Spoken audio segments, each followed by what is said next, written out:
pajak adalah salah satu sumber utama pendapatan negara yang digunakan untuk membiayai berbagai kebutuhan masyarakat. Melalui pajak, pemerintah bisa membangun jalan, sekolah, rumah sakit, dan menyediakan fasilitas publik lainnya. Tapi, apakah masyarakat benar-benar sadar dan paham pentingnya pajak? Yuk, kita dengarkan langsung pendapat dari beberapa orang yang ada di sekitar kita. Selamat sore Pak, perkenalkan nama saya Dewi Fatmawati, saya dari Mahasiswa Agensi Pertas Indonesia. Di sini, maaf ya saya mengganggu waktunya. Di sini saya akan mempunyai beberapa pertanyaan ya Pak ya. Apa Bapak bersedia? Baiklah Pak. Saya akan bertanya yang pertama, jenis pajak apa yang Bapak bayar atau ketahui? Saya tahu pembayaran pajak itu seperti PKH, PPN, yang biasa dibayar, apabila Terus baiklah Pak, selanjutnya jenis pajak selanjutnya apa Bapak merasa pajak yang Bapak bayarkan dikembalikan melalui layanan publik? secara umum saya tahu pembayaran pajak itu dikembalikan kepada masyarakat yang melalui bayaran. Baiklah Pak, satu pertanyaan lagi apa ya?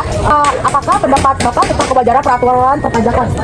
Saya merasa menyenangkan buat masyarakat karena pajak itu kembali lagi ke masyarakat.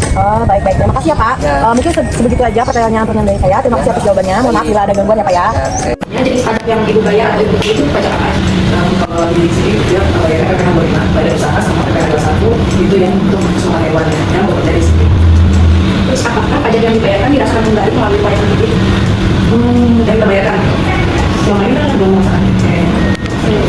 Belum masalah apa ya? Gitu ya dari sebagai pihak swasta ya kita tidak peraturan pemerintah membayar pajak, tapi untuk merasakan ini sih belum sih. Pendapat tentang kewajaran peraturan perpajakan sudah mungkin dari pihak swasta ya. Nah ini dimulai dari nilai aset omset. Ya omset yang didapatkan itu harusnya dimulai secara kelemahan. Nanti kita membayar pajak jangan sampai omset baru mulai dari barang pajak. Nah jadi barang pembayaran ini ya ada. Jadi kalau misalnya sih mungkin ya laporan lah Pak. Tapi pembayaran ya buat semua kan infonya dari Pak. Tapi kan sekarang isu terkininya dari keuangan yang sebetulnya itu tuh meringankan, jadi ada omset dari 10 juta atau penghasilan bulanan dari 10 juta ya masyarakat itu menggunakan harga sendiri. Jadi kalau dari usaha ada nominalnya berapa omset tahunan nanti omset di. Nah, dari hasil wawancara tadi, kita belajar kalau masyarakat sebenarnya malah paham pentingnya pajak, tapi masih berharap pengelolaannya lebih terbuka. Kesadaran pajak bukan cuma soal kewajiban, tapi juga soal kita percaya kalau uang yang kita gunakan untuk membayar pajak itu digunakan untuk kesejahteraan bersama. Yuk, jadi warga negara yang baik dengan taat bayar pajak.